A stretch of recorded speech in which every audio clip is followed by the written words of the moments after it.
কর্মরত অবস্থায় মৃত্যু হলো গঙ্গাসাগরের বাসিন্দা এক সেনা জওয়ানের। কর্মরত অবস্থায় রুমের মধ্যে থেকে এক সেনা জওয়ানের মৃতদেহ উদ্ধারকে কেন্দ্র করে শুরু হয়েছে ধোঁয়াশা। ইতিমধ্যে এই খবর সামনে আসে, শোকের ছায়া নেমে এসেছে গঙ্গাসাগরে।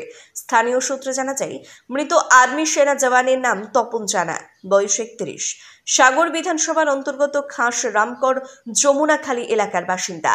2013-তে ভারতীয় সেনা যুক্ত হয় তপন। তিনি বর্তমানে রাজস্থান 2 নম্বর রাজপুত রেজিমেন্টের কমান্ডো। ব্যাঙ্গালোরে কর্মরত ছিলেন। পরিবার সূত্রে জানা যায়, গত 20 তারিখ রাজস্থান 2 নম্বর রাজপুত রেজিমেন্ট থেকে বাড়িতে ফোন করা হয় এবং পরিবারকে জানানো হয় মৃত্যু সংবাদ।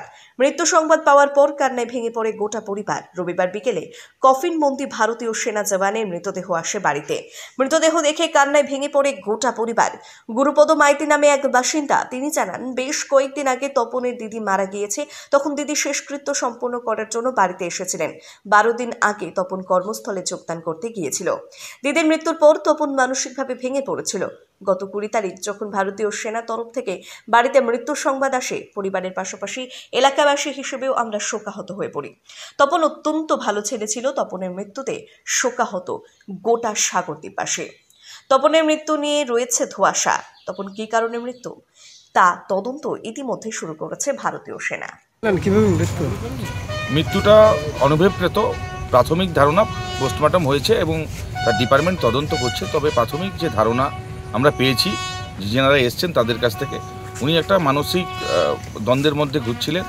ওনার দিদি মারা গেছে কিছুদিন আগে, তারপরে দিদির মৃত্যুটা জন্য উনি মানসিক স্ট্রেসে ছিলেন। সেখান থেকে স্বেচ্ছায় নিজে মৃত্যুবরণ করেছেন, এমনতর ধারণা আমাদের কাছে পৌঁছেছে বা এমনতর বার্তা ওনাদের কাছ থেকে আমাদের কাছে এসছে। কি মনে করছেন এখন? যদি পরিবারটা অবশ্যই ভেঙে পড়েছে। কিছুদিন আগে এক মেয়ের মৃত্যু এবং তার পরিবারের শেষ সম্বল তার ছেলের মৃত্যু, বীর সৈনিকের মৃত্যু এবং তার পরিবারের স্ত্রী এবং 2 বছরের বাচ্চা। একটা কঠিন সংগ্রামের মধ্য দিয়ে পরিবারকে অতিবাহিত করতে হবে। আমরা সকলেই পরিবারের প্রতি সমবেদনা জানাচ্ছি এবং সকলে মিলে পরিবারের পাশে থাকার জন্য আমরা বদ্ধপরিকর।